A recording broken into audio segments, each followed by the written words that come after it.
Галстук, необычный галстук ekan. Mana shuni taqib oling. Da. Mana tamam. Qayerdan oldingiz bu galstukni? Xitoydan olganman. Savolni bitta ko'rsam bo'ladimi? Bo'lsa? Yo'q, biza siz olib beraveramiz. Hozir 1 minut uzr. Shu, mana bu aka. Boshlovrekmi? Ha. Abid qo'lasizmi? Turmush chiqamisiz? Yo'q. Bo'p, hozir. Bo'p, qara. Bahriga kelik so'rasangiz, mana shu so'raysiz bo'ladi. Yo'q, rahmat, kerak emas. Kuz to'ylar mavsumi. Xalqimizda azaldan shunday fikr bor. To'ylar bo'lgani yaxshi albatta, lekin ba'zida orzu-havas, odamlar nima deydi deb ham isrofgarchilik va dabdababozlikka berilib ketmayapmizmikan? To'g'ri aytasiz Sardor aka. Bu haqda odamlarning o'zidan so'rasak. Tayyor bo'lsangiz biz boshladik. Odamlar nima deydi?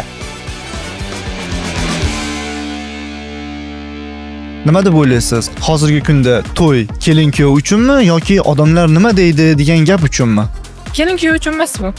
Просто hashamat uchun.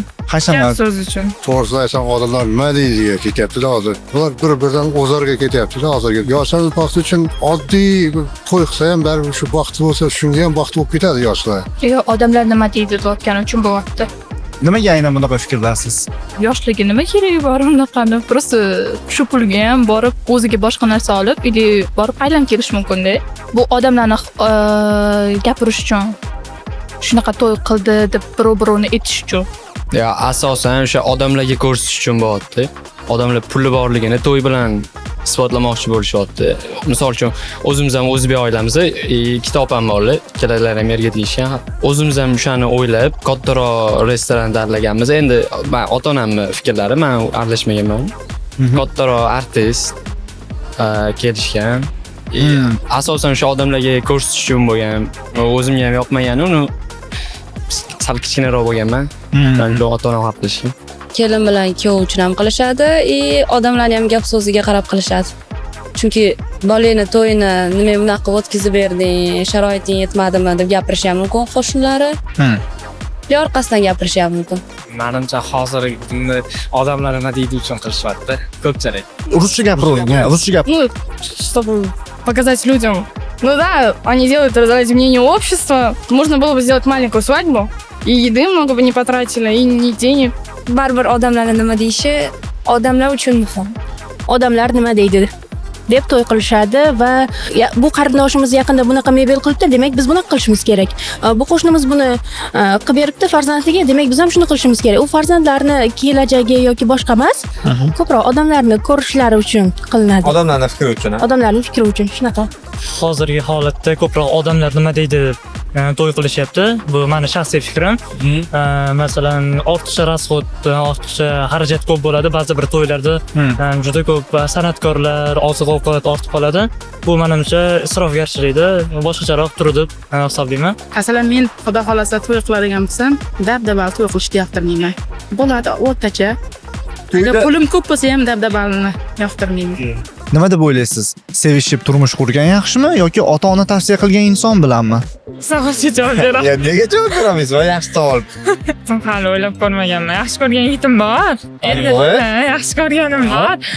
No, lekin ota-onamni ham rayiga qarshi chiqmayman. Nechta farzandingiz bor? 3 ta, hammasi uylashaylik, xudoga shukr, nevaralar bor. Ha, o'sha farzandlarni uylashingizda ularni ko'ngliga qaraganmisiz? Ular ko'ngliga qarab, ular nima desa shunga o'xshab. Men xudoga shukr, har qanday o'zini sevganiga turmushga chiqib, hozir xudoga shukr baxtli taqdir.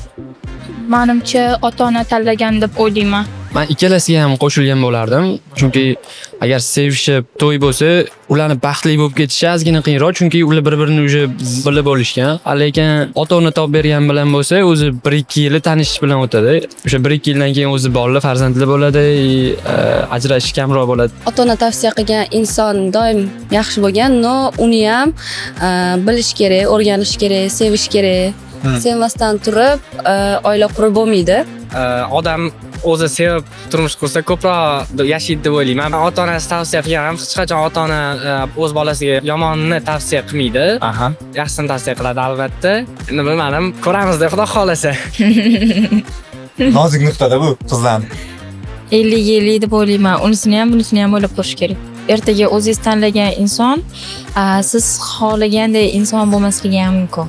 Конечно, если ты сам найдешь свою пару, тогда намного лучше, потому что ты не знаешь этого человека, если это родители тебя выберут, да, просто сказать, давай выходи замуж, то может быть несчастливый брак, там, может он кого-то... Вдруг муж будет какой-то злой, может бить будет. Мы же не знаем его истинное лицо. А если вы будете там уже года два там встречаться, вы узнаете человека получше, и тогда все будет.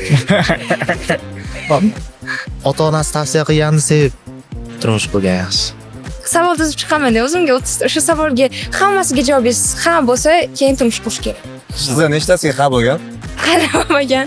Bu nozik savol bo'ldi. Ota-onalar aytgani ko'pincha to'g'ri bo'ladi, lekin bu har doim ham degani emas. Endi sevishib turmush qurish yaxshiroq, chunki o'zi hayot murakkab.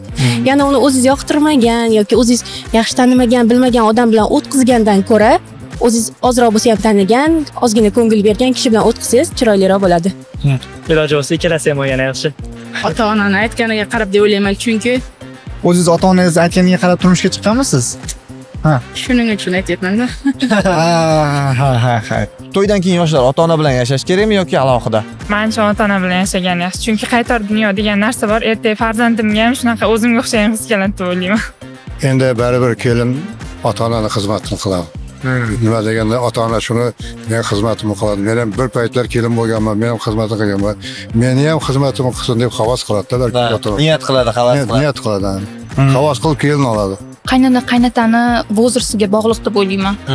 Masalan, 50 dan tepa bo'lsa-da, o'zi yaxshi eplab, yordamga muhtoj bo'lmasa, alohida yashash kerak. Liba qo'shni bo'lib yashash kerak deb o'ylayman. Siz qanaqa yashagan bo'larsiz? Alohida. Ota-ona bilan yashagani, конечно, yaxshi, chunki uylangandan keyin o'zi pul topishga yaroqli odam bo'lgandan keyin ularni tashlab ketish to'g'ri kelmaydi. O'zbekchiligimizga ham, insoniyligimizga ham to'g'ri kelmaydi deb o'ylayman. Agar qaynona qaynotam bilan yashaydigan bo'lsam ham, qaynonam bilan men xuddi o'zim oyimdagi o'rtoq bo'lib yashagan bo'lardim. Sirlarimni aytib, sirlashib. Ota-ona bilan yashashgani yaxshi, chunki ota-ona shu yoshingizgacha bolani tarbiya qiladi, o'stiradi, o'zida narsasini beradi. Menimcha undan keyin bolalarning rohatligini ko'rishsa, maqsadga muvofiq bo'ladi deb o'ylayman. Ota-ona bilan turgan ko'proq yaxshi. Лучше год пожить с родителями, а потом уже съехать. Тогда будет правильно. Чтобы никто не обиделся. Ota-onasiga qarib qolganlar bo'ladi, misol uchun haqiqatan xizmatini qilish kelayotgan bo'lsa, unda yo'q qolish kerak, kelin xizmat qilish kerak. Lekin shu o'zini kuch g'ayrati bo'lsa, bolasini o'z tushiga olib bo'lsa, ota-onasi alohida yashagan ham yaxshi. Lekin umuman O'zbekiston sharoitida alohida yashagani ma'qulroq deb o'ylayman. Baribir ota-onani xizmatini qilgani yaxshi, lekin o'ziga ishongan bola bo'lsa, bo'lak yashagani yaxshi deyman-da, mustaqil, tezroq o'zini oyoqqa turg'izib oladi deyman. To'yda qaysi marosimlar ortiqcha deb o'ylaysiz? Men to'y moddiy bo'lsa xohlayman. Marosim qiziq emas, ertaga turmushga chiqqan joyni baxtli yashash xohlayman. Love story o'zi aslida kerak narsami? Nima deb o'ylaysiz? Kerak emas. Chunki love story qilish bu просто risovkada odamlarga reklama, hayotini baxtli qilib ko'rsatish shart emas u. O'zingiz baxtli yashaysiz bo'ldi, buni ommaga ko'rsatish shart emas deb o'ylayman. O'zim tasavvurim bo'yicha. Menimcha merimi kerak, chunki bu esda qoladigan narsa. Kelin salom, to'ydan keyin quda chaqiriq, sog'ora bir narsalar. ular kerak emas deb o'ylayman. Hatto love story merimi kerak. Masalan, men o'zimda oldin Soyuz paytida men Moskvich yillarda kelardi. Shunda ham baxtli yashadim-ku. 32 yil yashadim. 32 yil bo'ldi turmush qurganingizga. Ayolimga endi rahmatli bo'lib ketdi, endi bari 32 yil. Shunda baxtli yashadik, oddiy nimada kelganda. Menimcha ham xizmatchilar, challar ortiqcha. Love story kerak deb o'ylayman, chunki ham o'zimiz ham rasmiy tushamiz. Esdalik bo'lib qoladi. Esdalik bo'lishi, love story kerak bo'ladi. Ham kortej, ham kiyovlarga ular Qimmat mashinalarda kelish. Merslar, ular faqat isrofgarchilik menimcha. Bir kun oldin qiz bolani uyda ham to'y bo'ladi-yu. Bitta qilib o'tkazgan menimcha yaxshiroq. Love story bilan merimi kerakmi? Ha, kerak. Bu narsa esda qolarli bo'ladi. Ertadan keyin farzandlariga qo'yib beradi, misol uchun mana bizani adim bilan, misol uchun oying bilan Mana tanishganmiz deb. sevgimiz tarixi deb qo'yib beradi. Sovg'alar berishadi-ku bir-birligiga. Kelin tomon, kuyov tomonga, kuyov tomon kelin. Sarbalarmi? Mana shu narsani orqasidan ham qanaqadir gap so'z. Qaysidir ma'lumot kelib chiqish. Shunday. 2021-yil Toshkentga kelishimdan oldin shunaqa love story, merimi degan narsalar bilmasdim men oldin. Ijtimoiy tarmoq uchun ham bo'lib qolyapti bu narsa. Men xohlamagan bo'lardim to'yimga kelib fonogramada ashula aytib ketishlarini. Kimdir 50 mingga to'y qiladi, kimdir 10 mingga to'y qiladi. masalan kimdir 50 mingga to'y qilganini ko'radi-da. Mana bu bunaqa to'y qilibdi, demak biz ham shunaqa qilishimiz kerak. Mana bu 4 qavatli to'rt qilibdimi? Demak biz ham shuni qilishimiz kerak degan har xil holatlar kelib chiqishi mumkin. Yoshimiz, qiziqqonmiz, ortiqcha rasxod, ortiqcha pul ko'p ketib qolishi mumkin. Shuning uchun kattalar bilan maslahatlashgan holda kichkinaroq, ixchamroq to'y qilishni afzal ko'raman. Mana bu hozir kelinlar polni sarfasini to'yxonagacha borib ko'rsatyapti. Endi o'shalar kerak emas. Agar shu narsalar bilan yoshlar baxtli bo'lib ketsa-ku, xo'p mayli. Aksi bo'lsa-chi? Odamlar orzu havasga berilib, to'y qilishning asosiy maqsadi nima ekanligini unutib qo'ymasligini xohlardik. Keyin ko'rsatuvda ko'rishguncha sog' bo'linglar, salomat bo'linglar.